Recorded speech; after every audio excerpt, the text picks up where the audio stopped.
This backstory of this, man, this is everything that I went through. So this says, withstood seasons of rain and drought. And I think to any entrepreneur, man, you're gonna go through seasons. And not, let's take entrepreneurship out, man.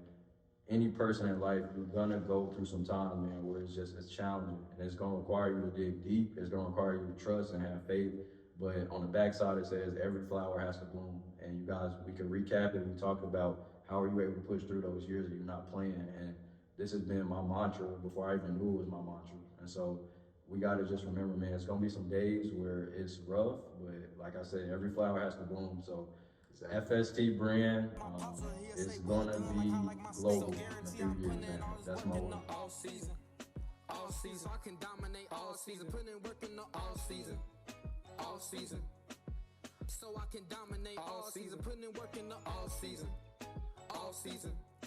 Welcome to another episode of the All Season Podcast. It's episode 6, and we got Amir Ransom and my man Trey. Amir is with Flourish Skills Training. Yes, sir. All right, so you training out in Indiana or Chicago, or where you primarily based at? I'm training wherever a ball bounces. So So wherever the ball goes. Okay, so we like to start with just allowing you to tell our audience about what you do, like who you are, just a little background about why you're here. Okay, so I'm a player development coach. I prefer coach because there's so many elements that goes into that. And I really never even wanted to be a coach. A lot of people don't even know that, but it kind of just happened organically. And it started with me. I started late in basketball, so I started about 8th grade, and I had to work through a lot of obstacles just to even get to play in high school. And so my goal was always to try to play at the collegiate level. It never worked out that way. I think that's the way it was supposed to happen, so I'm thankful for that. But along the way, I kind of found my passion, which was helping others. And it just so happened to be helping others through the means of basketball training. And so fast forward to me starting off with my brother and just staying true to that promise with me making sure he doesn't fall short, how I fell short, and getting him started early. And after that, things just started to roll. We started really dominating in the area. And next thing I know, kids are like, hey, who's training him? And I want to get in the workout with him. And that's how it kind of started for me.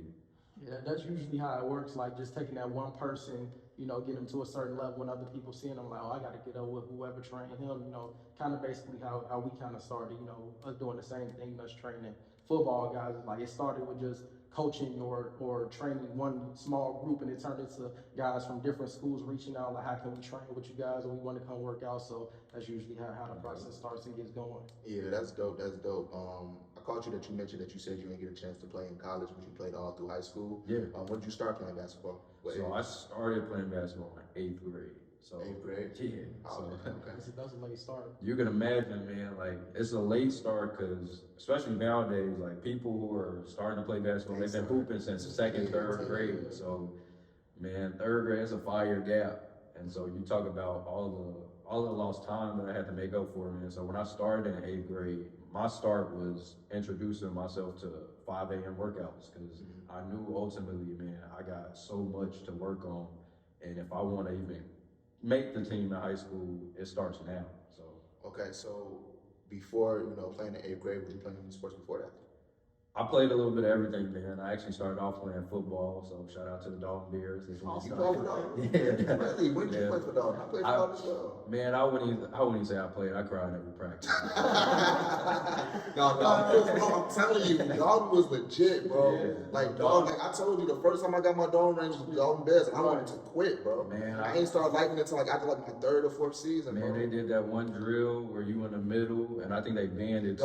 It was called the bull ring. Yeah, bull ring, bro. Like I hated that, bro. I think that was my first and last practice, man.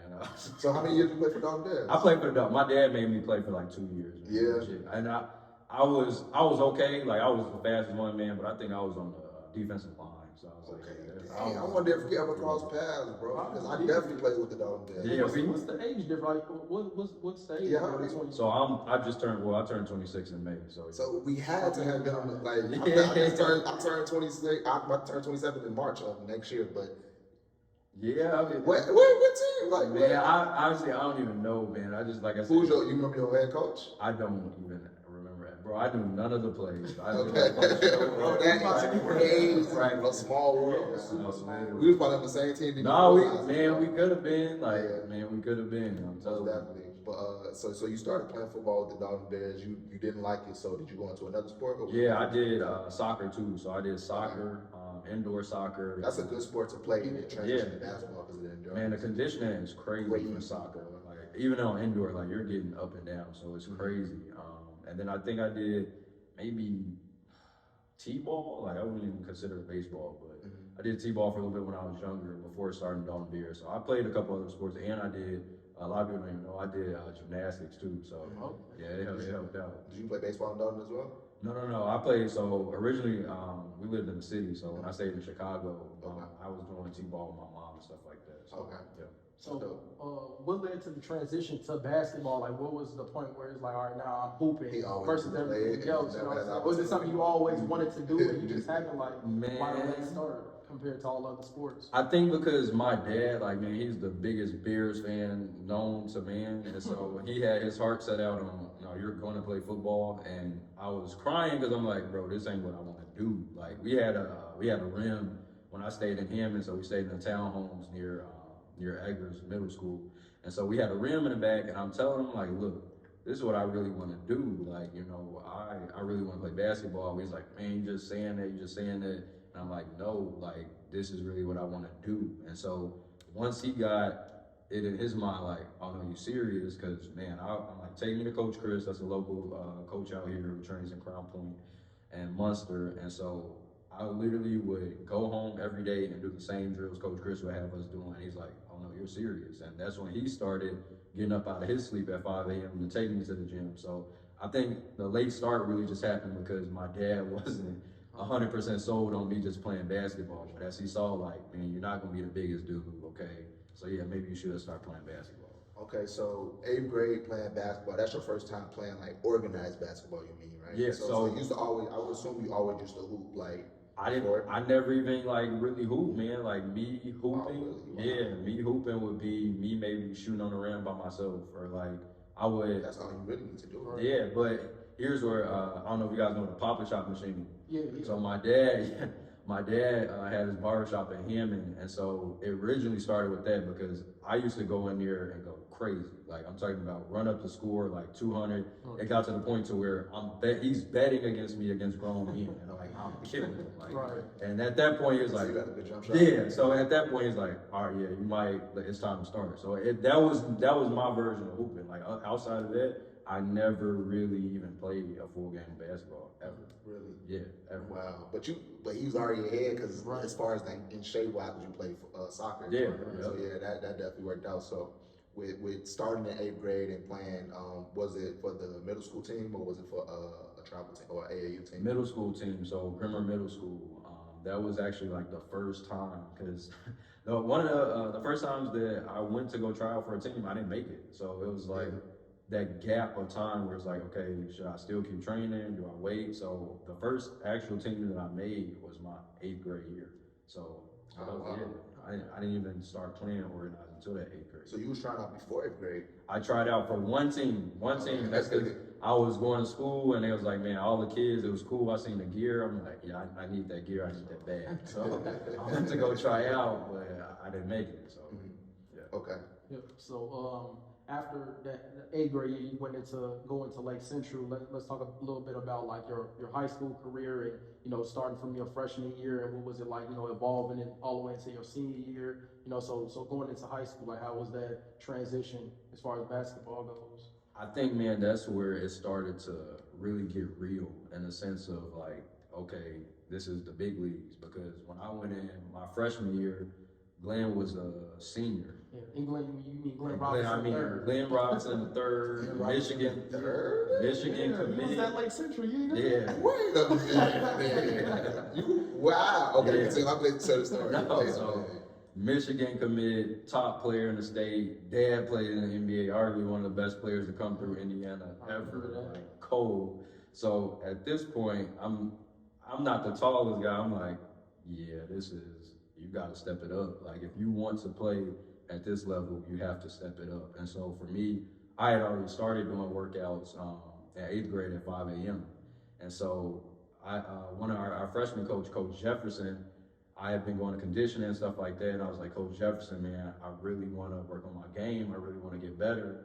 And he was like, man, I've been working out Glenn in the morning, come through. And in my mind, I'm like, I don't belong in there with Glenn. Like, I don't think we in the same bracket right now. But if you say like come through, I'll come out. And so I went in there, man, and that was really my first taste of like, no, this is working out. Because when I'm telling you, like, Glenn was there every morning, like drenched, like getting after it. Mind you, he already had offers. The role was paid, but he was still working like he had something to prove. That's how it's supposed to be. A lot of athletes need to understand that the best guys are working the hardest. It's not sweet. They're not just getting up, showing up. Like, no, they busting their ass. Literally. Like, and so you can imagine like a senior doing that, and I'm a freshman. Like, I'm in awe. I'm like, no, this is crazy. So it started with that, and even then, man, I knew I had so many guards in front of me, but I wasn't thinking about it at the time. I was like, man, I just got to work. I just got to put my head down and work. I already started late, but I know I had the work ethic. So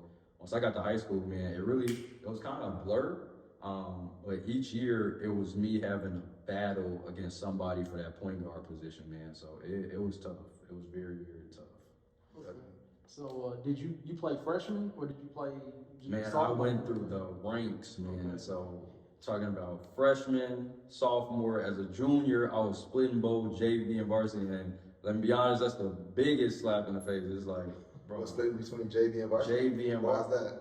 It was stacked. Like, it was stacked. And then, man, transfers, my guy Rob.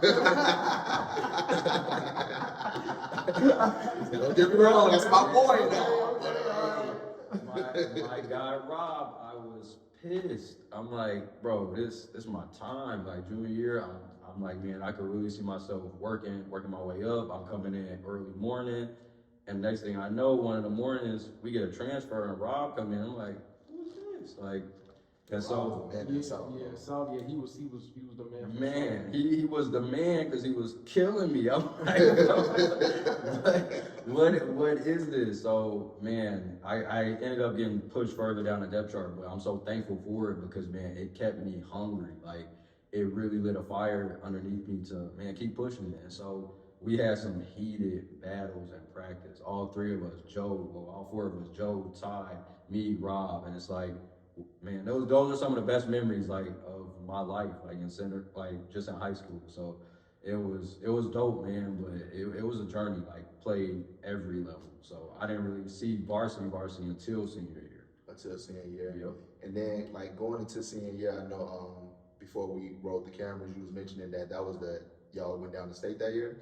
So junior year. Junior year. Oh, that was junior year. My junior year, Rob, Big Tyler, Ty, senior year, like. Best year of my life in high school. Best year of my life. We went down to state. I think that was 2014. We lost to Trey Lyles. So if you don't, Trey Lyles played in Kentucky. Yes. If you don't remember Trey Lyles, he was really. He's from Indiana too? Yeah, he's from now. So Indiana is the basketball state. But Illinois is a basketball state. But it's not like Indiana though. Illinois is like the basketball. No. Look, it was a post. They were saying like the top 10 biggest high school basketball gyms in the country. I think 9 of them were Indiana, or 8 of them were Indiana. Yeah. Really? The Indiana basketball culture is deeply rooted, bro. I feel like I'm just being biased. Illinois. I always thought it was Illinois and then New York. No, well, or Chicago. But we talking about Indiana, like. So I'm partially both, man. So I always say Chicago made region raised, but if you want to, like, Chicago will always be one of the meccas for basketball. Right. But I think Indiana is slept on, but it shouldn't be, because if you look it up, the amount of people that come out and support games, I don't think it compares state to state compared like Indiana. Absolutely not. What's the saying? It's basketball and 49 other states, like, except Indiana. Like, this is what they eat, sleep, and breathe. So basketball is huge. I remember when I was in college, bro, we went to a South Bend Riley game, and that was my first high school basketball game in Indiana, bro. When I say it was rocking, like wall-to-wall people cheering, I'm like, bro, this is crazy. Like, this is like a college game. You feel me? It's high school kids playing. So that's when I got introduced to Indiana basketball. I'm like, man, this environment is crazy. Like, the stadium's crazy. Wow. Yeah. My bad. Let you go back. No, man.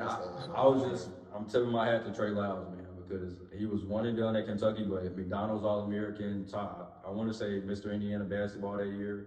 He was given flashes of Luka and every other dominant big before they even were established, just because I had never seen somebody diming the ball at that size, but also shooting the ball. Like, and mind you, I think he like 6'10", 6'11", but he was doing it, and like, it was crazy seeing it in real time. So we ended up losing to Arsenal Tech, but man, yeah, that state ride, that everything in the state championship. I was in the state championship, but we played them in the regular season too. They whooped us. Like, they whooped us bad in the regular season, because we knew ultimately if we were going to go to state, we had to go through them. So we scheduled them for that reason. And so who did we end up seeing again in the state championship? Arsenal Tech. So. And that finish was a little closer, right? It was 59-63 or something like that? 50, so people don't know the full story, though. That's the thing, because they were... Dive into it. That's it now. They were killing us. Like, we came out the gate, we looked bad.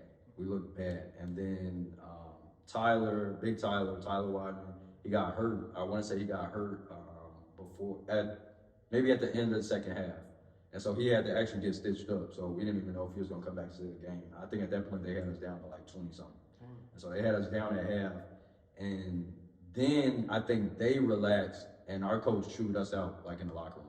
Like, and if you walk in there, you can hear a pin drop. Like, it felt like we had already lost. Like, that, it was that bad. And so by the grace of God, man, when we walked out there, everybody was just like, if we going down swinging. And next thing I know, like, we look up, we're within 3 with a few seconds left. And so, man, it just shows like the full story of it. We never really stopped fighting, but it was a moment where it's like, I don't know what's gonna happen, because they had really sucked the energy out the game, man. Like, they snuffed us out early in that first half. Okay, wow, man, that's that was an interesting story. That's an interesting story right there, because you mentioned having a battle, for your positions every year, it seems, while you was at Lake Central. On that championship team, I know that's probably another year where you really got to battle as well. What kind of kept you motivated with not being necessarily the starter at the point guard position, as you mentioned, because there was a lot of guards in front of you?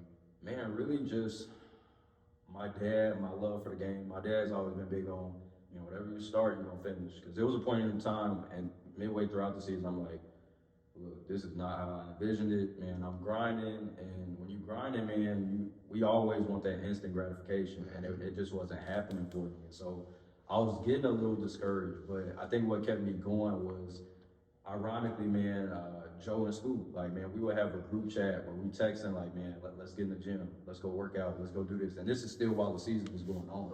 And so being around them really kept me up, like, really kept me motivated. Having great teammates. Yeah, like, really kept me in it. And so at that point, I think I switched from, I'm so basketball driven, to, man, I'm with my guys. Like, I can't leave them hanging, and we go to war every day in practice. I want to be a part of this. And so midway throughout the season, I'm like, nah, you're being selfish, man. Like, don't be selfish. Like, you gotta love seeing others win, man, even if it's not on you yet. Because I always kept thinking, like, it's gonna be my time soon. And so I was just patient, and that's what kept me going, honestly, throughout the season, just being patient and knowing that my time, it wasn't even maybe gonna be that season. It wasn't even maybe gonna be the next season, but again, it's gonna come soon. So that's what kept me motivated. Okay, so going into your senior season, what was that like for you then? Man, senior season, it was still rough, because we were a young team, but it was just so much going on. I think senior season, we were in a rebuilding year, really, because we were loaded with talent that previous year. And so my guy Joe was that guy. Like, a lot of people know his junior year, IU was looking into Joe. Like, they wanted to offer him, because he went nuts in the semi-state game against Caleb Swanigan, who played at Purdue. Yeah. I played against some. Yeah, we had some a lot of people don't know, man. We weren't playing. We played against pros. That's like Caleb Swanigan got drafted by the Portland Trailblazers. So I feel like the only one I remember is like Tyler Eulis or like from there, Treadwell, but he was football though. Yeah, Illinois. I think that's like Jabari Parker was kind of like. But they weren't playing us. Yeah, no, they weren't playing us. I'm just saying, got the pros that were around playing. Yeah. You know what I mean? It's kind of like there's some pros, man. There's a lot of pros that come through Indiana, especially in the Indianapolis. Yeah.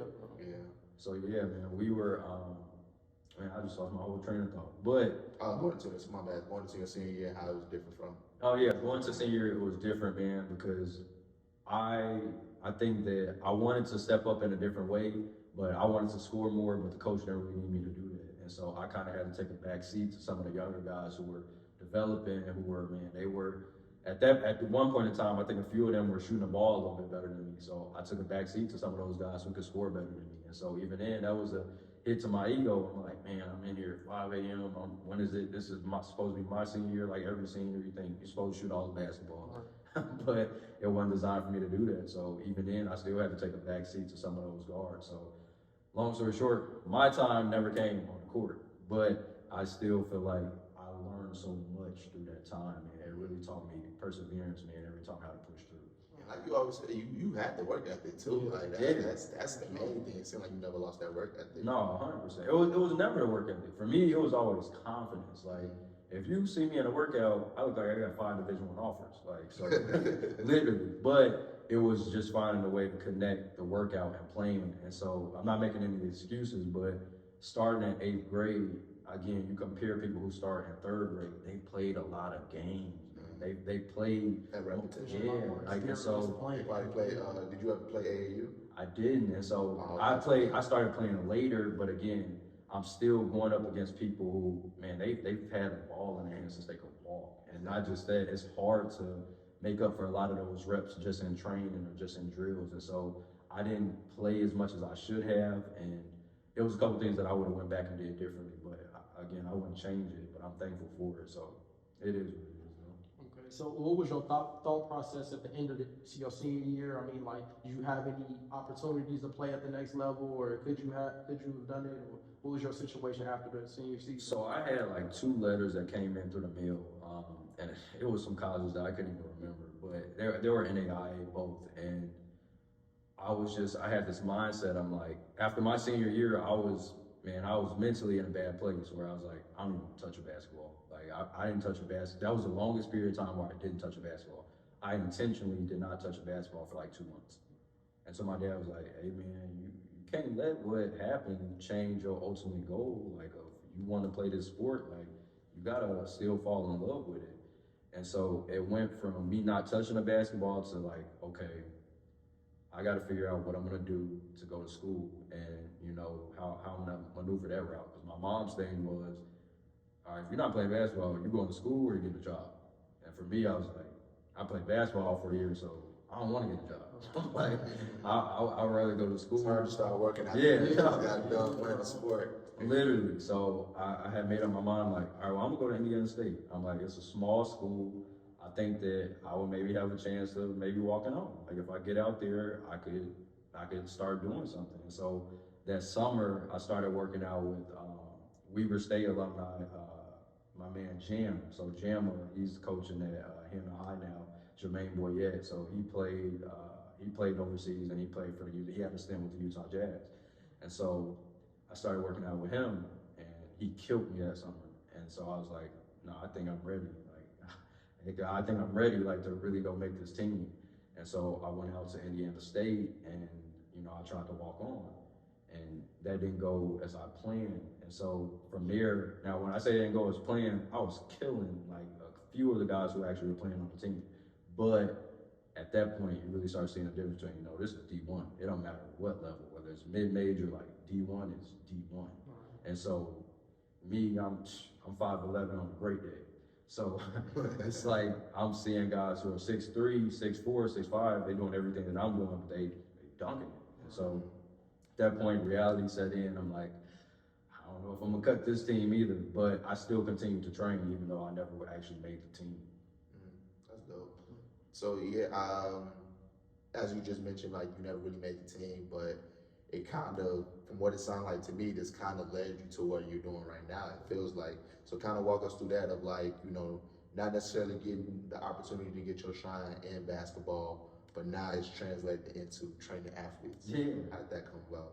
Man, just, again, it started because I was really good, like, with kids, like working with kids and being able to articulate things to where they could get it and it's simple enough for them to pick it up. And so when I started training again, I think I told you guys, like, my confidence just was never there. Like, the skill was always there. It was just, I was never confident. And so That's a big important part of playing too. I think you have, and it does not matter how skilled you are. If your confidence is not there, you won't make it. You won't make it. Because I think to some degree, you have to be out of your mind. Out of your mind, like truly believing that I'm the best person regardless of what floor I'm on. And you can't tell me that Steph Curry doesn't believe he's the greatest player in the world. Right. Literally, like, because in order to take a shot from half court, you gotta be out your mind. No, literally, like, really think about it. Yes. no, think about the first time you try to pull a shot from half court. In the game. In a game, like In a professional in a professional in a game. game where these games matter, where bonuses are on the line, like you're out of your mind. And so I really believe that in order to be successful in anything, you gotta be out of your mind. So I started, man, just really not even focusing on basketball, but just trying to focus on how can I right my wrongs, meaning how can I pour confidence that I didn't have into these kids so they don't make the same mistakes that I made? And so from there, that's when my training started. Yeah, that's dope. Yeah, no, for sure. So what was the start of it? Like, did you start training kids in college, or when you got out of college? Like, what was that timeline like before? Like, what was your first athlete? Like, did you train? Man, my first athlete was my brother. So I made a promise to my brother. My promise to my dad was, man, look, my dad invested a lot of money into me with trainers, coaches, going to camps, traveling to AU. And he was like, look, I don't ask for much, but the one thing that I need you to pay up on is everything that you've been taught. I want you to pour that into Malachi. He was like, and we gonna make him the best version of all of us. And that was my promise to him. And as soon as he could start walking and dribbling, it was a go. And it started with him, but then it blossomed into, he was playing in the Valpo Courts League. And it started with Kyle Egan. So that was a parent, and they're like family. So Kyle's actually going into his freshman year. I've been training him since 3rd grade. Okay. So so you're talking about relationships, like it happened so organically. But Molly, Kyle's mom, approached my dad and was just like, hey, he's really good. Where are you guys, like, what is he doing? And so my dad, obviously he gave her my contact information, and it started with that. Now, mind you, my dad's calling me, I'm 2.5 hours in Terre Haute. So I'm like, okay, you tell me about a kid, what can I do for him? Like, I'm 2.5 hours out. And so he was like, man, I just want you to come home one weekend. Come home one weekend, come see the kid. And so I came home one weekend, and he was rough. And I'm like, I don't know what to do.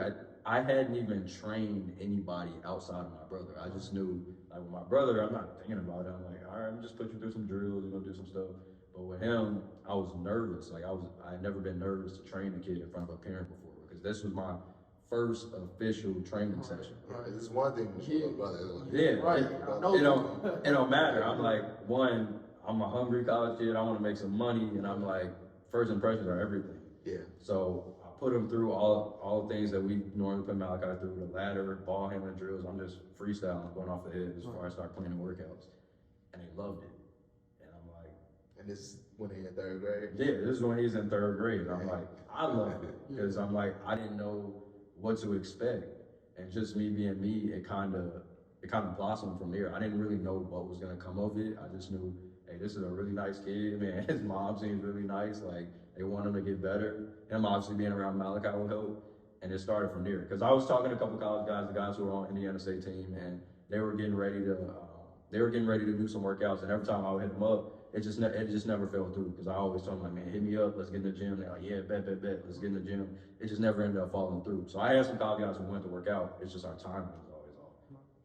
You know, I actually love to hear how everything played out, because I really feel like this is God's purpose for you. And I know a lot of people who kind of go against, God's purpose for them. And you could have kept fighting like, no, I want to hoop, I want to play. But in all reality, God was waiting on you to transition into what you should be doing. And you could apply all the things that you went through, even though you worked hard and you didn't have the outcomes you wanted. It was just preparing you to do what you're supposed to be doing. And I think a lot of people need to understand that, like, man, your purpose and your plan is not his plan. It's not God's plan. 100%. So he has a plan for all of us. And if you just, follow that plan, you'll be all good. But don't fight against what you should be doing, because what you want to do. You know what I'm saying? So I love how that just come about for you, bro. For real. And it came natural. Like Yeah. it started with just your brother. Like you know, what I'm saying Yeah. you're not having your brother. No, it did. You know what I'm saying? You're not your brother's not paying you to train. Yeah. His parent, his father's your dad. So it's like, but I want to get into like so you started training your brother. Then your brother's another guy came along. Was it your brother's friend? Yeah, so it wasn't even his friend. It was just somebody. Oh, in somebody the that your league. dad Yeah, just knew. not even knew. Somebody in the league. Like my dad had parents, like 3 or 4 parents coming up to him in the league, like, hey, Oh, Right, wow. from how he yeah, performed. from just off my brother. Like again, he was going crazy. Oh, your brother was like, Yeah, he he was going crazy. Going crazy. Yeah. In third grade. Yeah, he was And going crazy. now what grade is he in now? So Malachi Ransom, remember the name. He's a freshman at Simeon, and you could look it up. Basketball. Yeah, no, literally. One When it's said and done, he's gonna be one of the best guards that has been in Indiana, man. Like I got three of my top guards who have been in the area. Mike, I've worked with him, but I will never take credit for that. That's Oscar. That's his dad, Big Wood. So they really poured into him. But Malachi, Mikey, and Mike Woods, man, like they're some of the toughest guards that's gonna come through this area. So.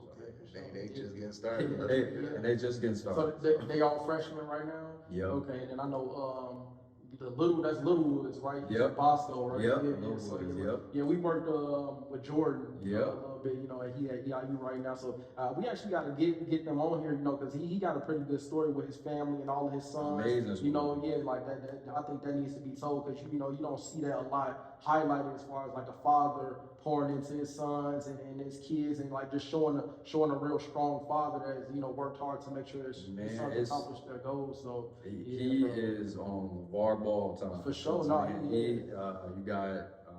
you got Big Woods over there. He's at Northeastern in Boston. Yep. So he's at a D1 school. Jordan is, I think, at Eastern Illinois. And when it's all said and done, Mike might have a Division I scholarship. So you talk about 3 boys that all went on to play at the Division I level. It's Deshaun too. Deshaun, is at Hammond Central right Yep. now. Bro, it's crazy. Yeah. I was sending you some of his clips. Yeah. Like, they played South the home opener. Yeah, he liked that. So he'll have 4 Division I kids. 4 Division I kids. Like that's bro. That's a beautiful thing, bro. It's a blessing to get one kid to even just play like a college sport to have them all go Division I. And they not all playing the same sport. No. So 2 play football, Jordan and Shashan. But they all hooped though. Like, cause Jordan was going viral. Like Jordan's been on ESPN. Like you feel me? So, Like they weren't just average. Bro, he a football player. They weren't just average basketball players. Bro, he really got it's something that And blood. so he's on ESPN. No, basketball highlights. Literally. And he went to college to play football? Yes. He'll tell you football was his first love. He'll tell you. And he very well could play basketball, ladies. Yeah. Like if Literally. he wanted to. And they wanted him. LeBron to play football. Yeah. I think they asked him to. Like they asked him like what he Like, nah.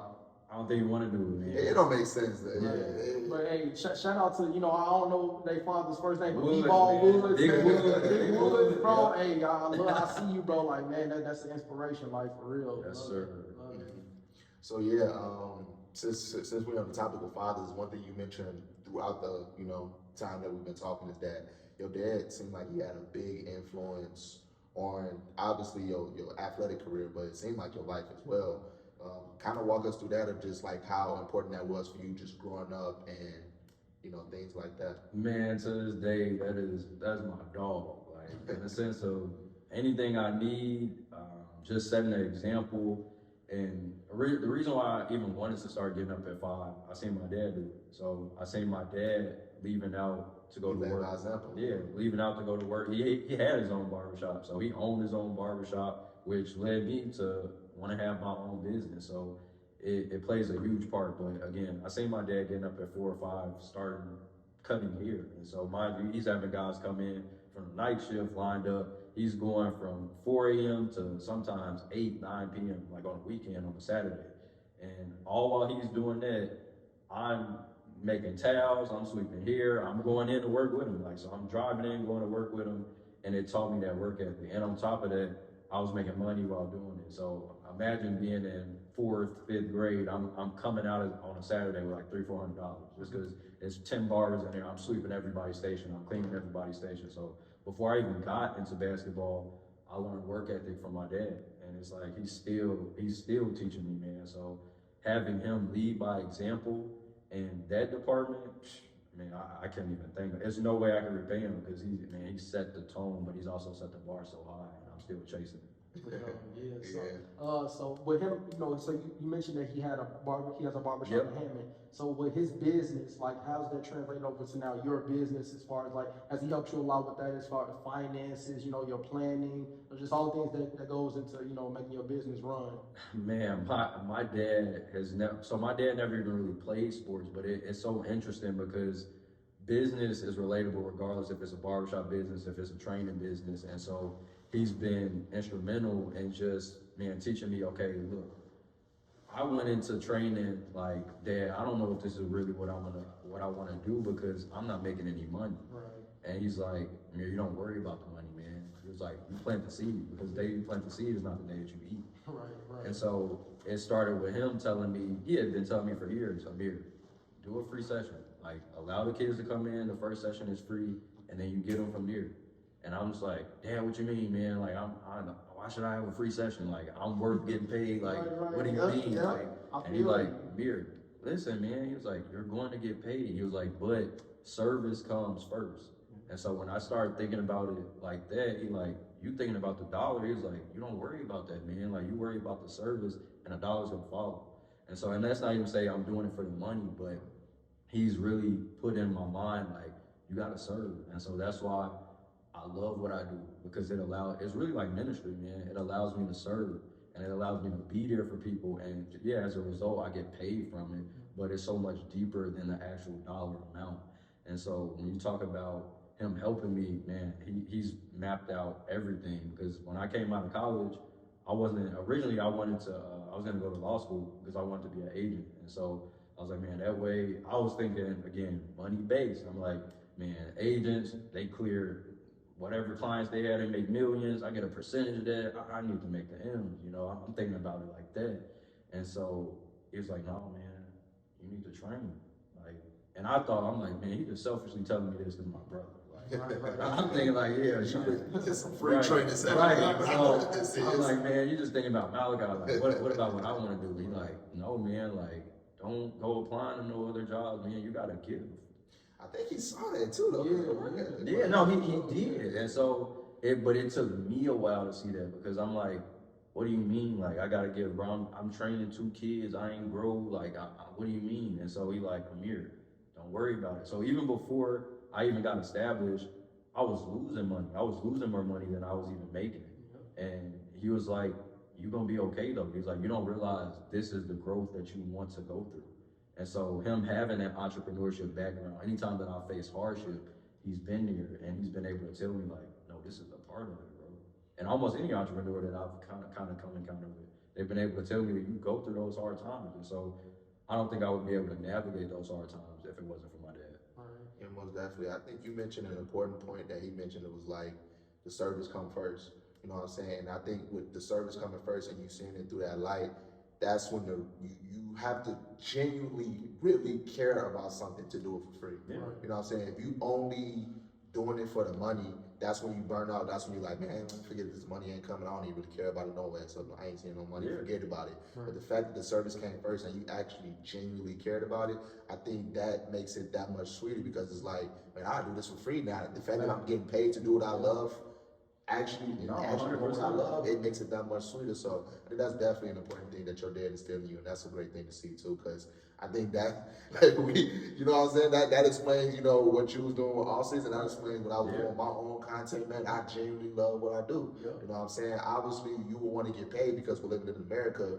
Right. That's just the only way to survive in America, is to get some type of capital coming in. Exactly. But you knowing in the back of your head, man, I do this for free. Like, I don't need the money. Yeah. You know what I'm saying? So that's great, man. Yeah, and I think just to mention like a key point of this conversation is just, man, man, if you out there doing something, don't let the money affect you doing it. Don't lead with the money. Money will ruin everything. Yes, If you lead only with the doing it for service. Exactly. Lead with the service and the money will come. You're going to lose money starting off. You're not going to be able to profit it. You're going to have to give the money to the business. You're not going to be able, you know, it's just things that you're going to have to go through as an entrepreneur, as a business person that you probably won't like, but it's just a part of the growth. You know what I mean? So if you got a vision, got a dream out there, be ready to lose. I think it was a clip I saw, Ice Cube, he was talking, he was saying, man, if you're not willing to lose for 4 or 5 years, Yeah, you're not making yeah. time, Yeah, don't like even this, start, yeah, bro. I've seen And that. that's how it is. Like, man, right now we're not making no money, you know what I'm saying? But we love sitting down, allowing people to have their story, like tell those stories, because it could be inspiring to somebody out there who wants to do the same thing. 100%. So it's not, we're not leading with, oh, let's hurry up and run it up so we can get some money, and you know, like, who cares, bro? Like, this is just our passion. You can't be a quick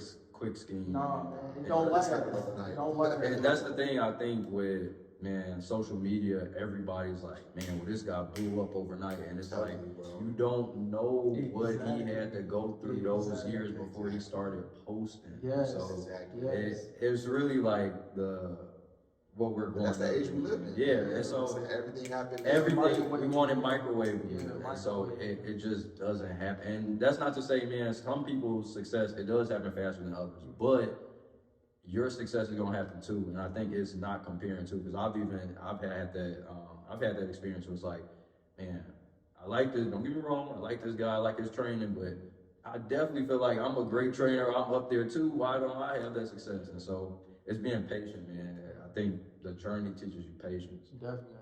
Definitely. I want to ask because before we started filming, you mentioned that it was a point where, you know, like I think you said you've been doing it for 2 years. Yep, now? this is my second year full time. Yeah, it's your second year full time, but My bad to cut you off, but congratulations to that. Oh, you know what I'm saying? Like you are doing this full time, so this is your job. You make a living doing this. Yes. But yeah, I want to like piggybacking off of that. It's like you are doing it full time. What was it like when you wasn't? Was it ever a time that you wasn't doing it full time and it was kind of like your part time job? Yeah, man, it was my part time, but even when I was on a job, it was all I could think about. And so I was teaching. I had an experience like that today, bro. Literally, and so I felt like I was teaching, man. So I was in a school from 7:30 to 2:30. Then right after that, I would go to coaching. So I would probably get over to the high school. We would coach from 3 to 4:30 or 3 to 5. So I was going to 2 practices. I would go to varsity practice, then I would practice my freshman after. And so I wouldn't even finish up my actual practices until like maybe 6.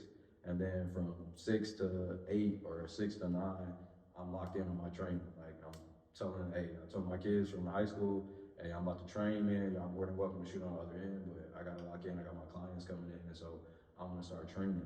And so I was doing that.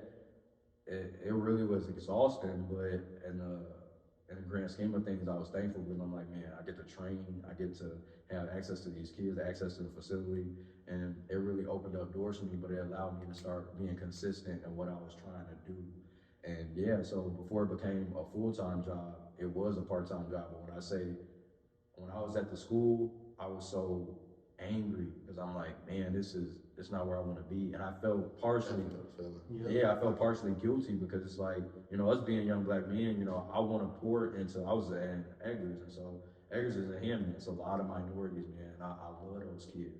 But I had to tell them too, like, I can impact you. I can still impact you, but I can't impact you from here. Like, I want to be able to show you guys a different example of you can be successful doing what you love, and you don't have to rap. You don't have to do all of these other things, but you could want to help other people and not necessarily have to do it from a classroom setting. Because if I'm being honest, I didn't like school when I was in school. So I think it's hard for me pulling up here every morning, Monday through Friday, and you know, when I know that, man, I could be planning a workout, or I could be networking, or I could be on a Zoom, or I could be doing things that are really going to help benefit me as an individual. And I was guilt tripping myself because at that point I wanted to be a little selfish, and I wanted to, you know, really dive into what I felt God was calling me to do, which was step out on faith and start going full time.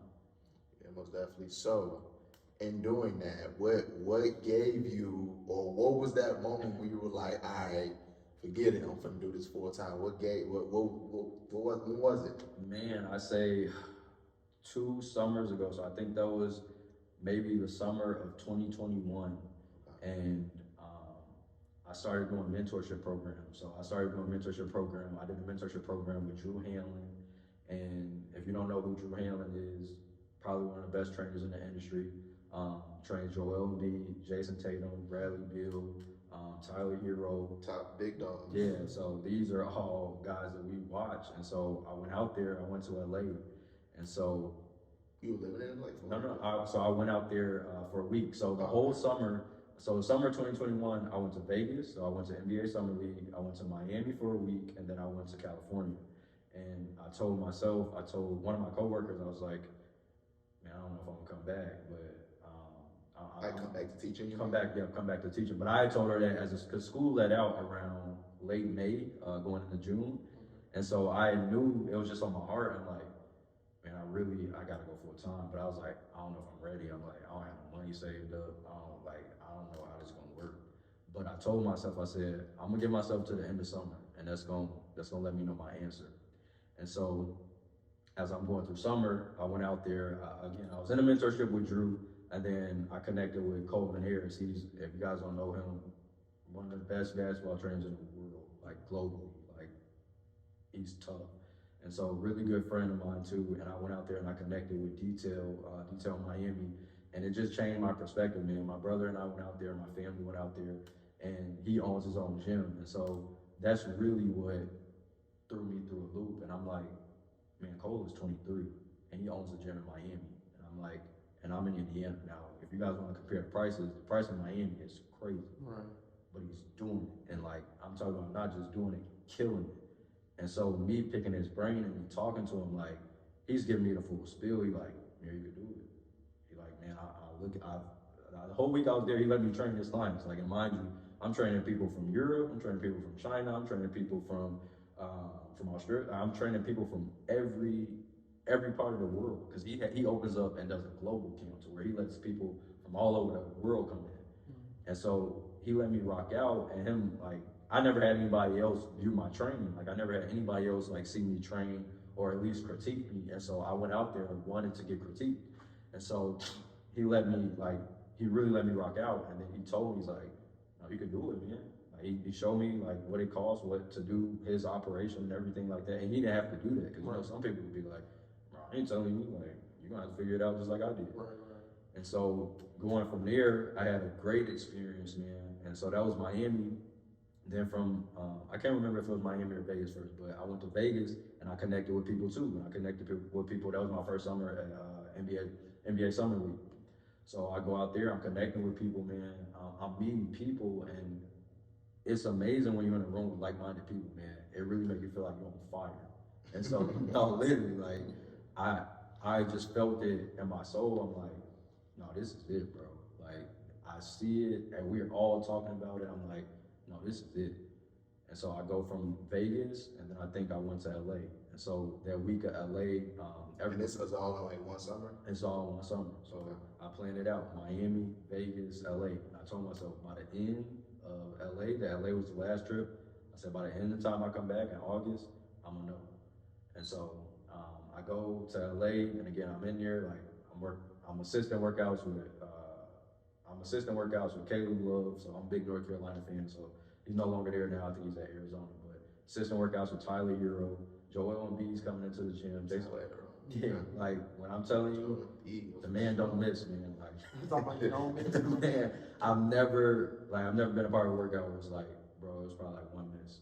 Oh, Tyler Hero? Yeah, and he's literally moving like at 100 miles an hour. I'm like, no, this is nuts. And I just keep saying, like, it's important to see the gaps, like, see the difference in levels. Where, like, you think you want to go to the NBA, well, watch an NBA player work out, and you'll be able to know if you NBA caliber. And another sleeper too, Tyrese Haliburton. So this is before he was all. He was going to be an all-star last year. He was an all-star last year. And so the summer before, I seen him work out, and I was like, yeah, he's about to be an all-star.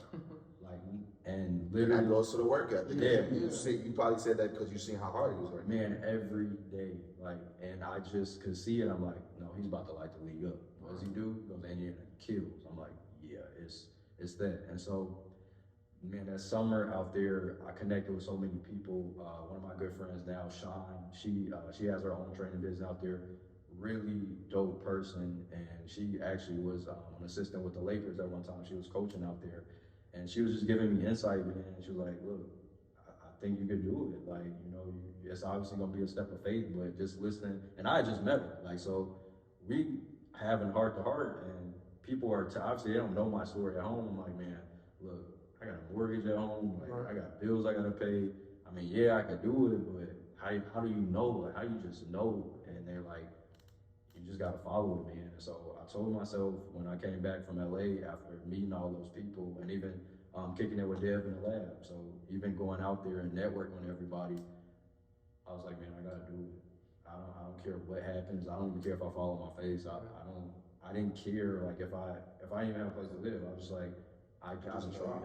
Yeah, I was just like, I gotta try. Yeah. And so I came back and I was like, I'm not going back to the school. And so that was August, and I haven't been back since. Now, with that, if I could do it all over again, I don't know if I would do it the same way because, man, when I came back, yes, I was feeling so confident. I feel like, because at that point, I quit the school job teaching, but I still have my coaching job. And so my plan was, man, I'm gonna still be able to coach. I'm gonna still have access to a facility for free. So I'm gonna be able to really stack my money, man, and really be able to put me away the next day. It didn't happen like that. So I ended up getting released from the coaching job, and now I'm having to figure everything out. So now I have 30 clients. And did you get released from coaching job because you quit teaching, or? No. So that had I was teaching at the middle school, but I was coaching at the high school. Okay. But we weren't seeing eye to eye. Me and a couple of the coaches weren't seeing eye to eye, and so it was just best for me to leave at that point. And so I leave, but now I have nowhere to train. And so that was the first time, man, in my life, like as a man, where I break down crying, man, because I'm like, well, I'm asking God why. I'm like, man, I'm sitting up here doing everything. Like I thought about quitting, I stuck with it. I'm investing into myself. I'm connecting myself with the right people. I'm putting in all the work. What is it that I'm not doing? And at that point, I thought I had the answers. I thought everything was on my back, and that's when God kind of told me like, nah, bro, you still need me. Like, and that took me low, but it also took me low to where I could spring back up. And so, although that first year was very rough, I needed that year because I needed to incorporate God into what I was doing, and it allowed me to do that when I fell on my face a little bit. So that's really how it started. That year one was rough, but they say with anything, especially in business, if you can make it through that first 3 years, because business failed within the first 3 years. But I was just so determined, even to this point, I'm like, I'm not going to fail. It's not an option. And so right now, I'm just like, man, I'm walking on faith, man. Like I went from having 30 clients to me trading 60 kids this past summer, to me working with an NBA G League pro, Damian Jefferson. He's playing overseas right now. So I don't think any of that would have happened if I didn't fall on my face or if I didn't take that step of faith. And so again, I wasn't counting the dollars at that point. I was just like, man, I have to continue to serve and just trust God. And man, He's blessed me thus far. Most definitely, I can see, man. That is, and to be able to work for yourself too, man. That's what everybody dreams, right? Yeah. Well, at least I know that's what I dream. But they come with a price. Yeah, come with a price. You gotta be willing to Like you pay said, that price. yeah, like you said, you walked on faith, and even when you fell on your face, you know, God helped you pick yourself back up, and look at you now, man. Like that's dope. And I still feel like I got a long way to go, man. But it's just Always. it's taking that Always. day at a Never time, stop. man. Taking that day at a time. So like, what is your? I wouldn't say end goal, but I feel like the end is so far away. But what I would say in your near future, like what are some goals you have for your training? Maybe a facility, relocating, or what just something you may be interested in the business?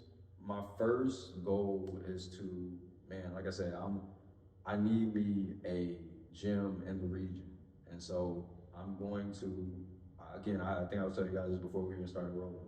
I'm a couple strategies, techniques away from cracking that code, and so I'm gonna have me a gym, just like a couple of my other, a lot of my other good training friends, man. They have their primary location where they see their guys, and I want to be able to open the floodgates between Chicago, Indiana, even Indianapolis area, and I want to have a place where people can fly in to train with me in the summer, because the clients that Drew has, they fly to LA to do that. Right. They don't live there. They just go out there and work with it. Right, Yeah. right, yeah. But again, LA is definitely an easier sell than Right. Indiana. But when you're locked in and you want to work with one of the best trainers, you'll go anywhere. And so my goal is to bring that here, so one, kids can see that. So they could come in and see like, no, this is what a workout's supposed to look like. So one, it's establishing a facility, and then from there is having my own pro client, building my first pro client, because it's easy to work with guys who are already established, guys who are already at the collegiate level, already at the NBA level.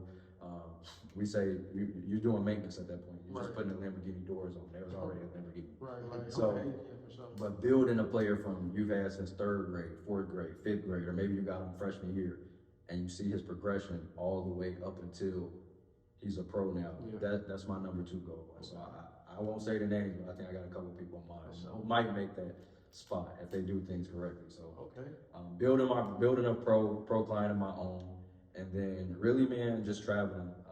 I got a couple places that I know that I can go to, Dubai, so I'm probably gonna do a clinic out there sometime soon, and I wanna start really hitting different parts of the world, man, and really start spreading it, because we don't realize, man, sports teach us life lessons. Yes, they do. That's the biggest thing. Definitely. Like, it's the biggest thing. And so being able to, one, man, teach these young men, these young women how to be better people than they are versus being an athlete, I think I got to get out there, man, and I got to start planting seeds. So my next thing is just to really get out there and start hitting different areas of the world. Man. Yeah, definitely. And ain't no doubt in my mind that you're gonna make it happen. Yeah. I can just Yes, tell sir. you talking. I appreciate it. Yeah. Most definitely, most We definitely. definitely gonna have to lock in with, because like that's the same kind of vision we have for like coming to this area. Like we want a facility here where it's like an elite training facility where you come and we're producing, you know, professional athletes, but not even just the athletes, but just people in general through mentorship and just business. Like that's one of the key things that I focus on with our athletes is talking to them about business, finances, just, you know, giving them those The conversation now, we you didn't know, have. they need that more than how to run routes, how to lift these, you know, you need to know how to be a man, you need to know how to be a good person. So that's kind of what we focus on more. That's really our foundation of training. And that's why I love y'all, for sure. Seriously. Like, yeah, so yeah, a facility out here like that, like you talking about, That's man, that's that'd game be right. changer for Cause sure. it's some dogs out here, bro. Yeah, Like it is. between the Indiana, Northwest Indiana region, South suburb, like it's some killers, but they just don't know how to coach it. They don't know how to train them to bring, like, to get them to that level. Like, Oh, they just 100%. don't I have think it. a lot of times that go into the confidence factor too of just not having the coaches that's right for them or not having the training. You know, a lot of times that's like, all right, maybe they don't got the confidence either too. So it's like, yeah, we definitely need people like you. Definitely need people like you, FA. People like you, Trey. Yeah, no, it's really. Bro, yourself, Yeah. like, you feel me? Man, Like, yeah. this is all you feel me? Like, this is your vision right Yeah. here, you know what I'm saying? This is what you doing. This, I'm sure there's kids out there that wanna, how do I start a podcast? How do I produce podcasts? How do I learn about audio editing? Like, that is just the lane. Like, I feel like that is just with the tool you're gonna use to reach them.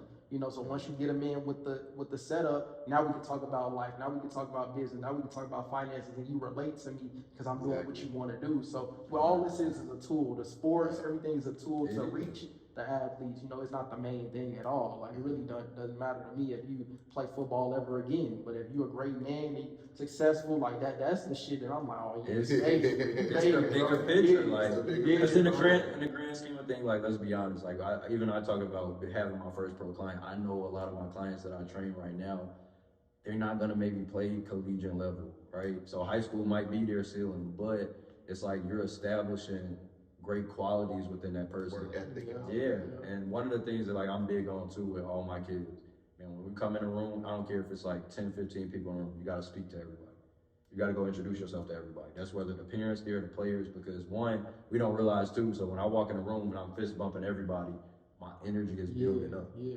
Like that contact now you're ready to lock in. And I tried it the other day.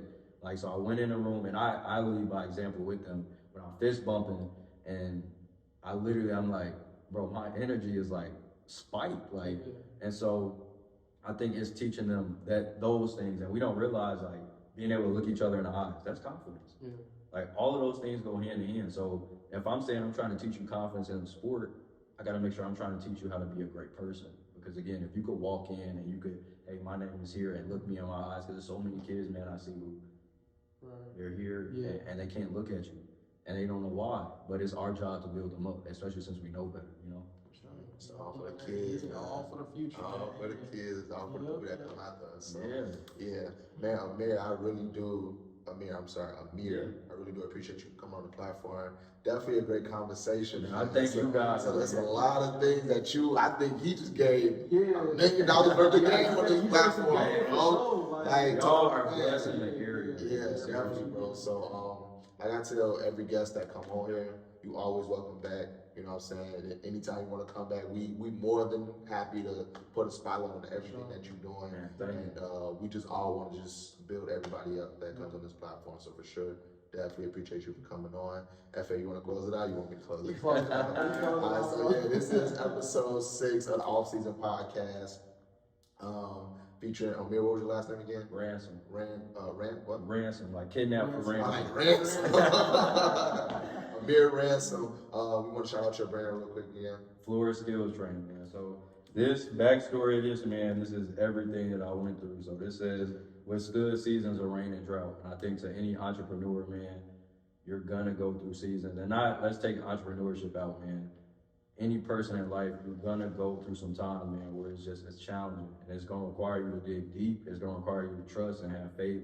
But on the backside, it says every flower has to bloom. And you guys, we can recap it. We talked about how are you able to push through those years that you're not playing. And this has been my mantra before I even knew it was my mantra. And so we got to just remember, man, it's going to be some days where it's rough. But like I said, every flower has to bloom. So FST brand is going to be global in a few years. And that's my word. So. Hope so.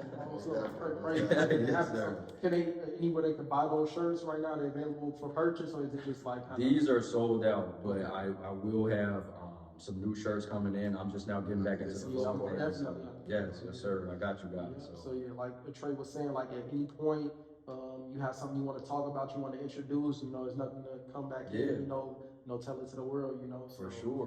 Right. I will be back. That's a promise. I will be back. We may even come to a place where Yeah. If y'all want to pull up, man, hopefully next place we train at, we at my facility, man. Yeah, So sure. hopefully It's gonna be manifesting that. Yep. That's gonna happen. Yeah, next time we sit down with Amir, we'll be in Yep. his facility. Let's claim that. Okay, So all right, yeah, once again, this is the All-Season Podcast, episode 6, featuring Amir Ransom. Yes, sir. And we out like that.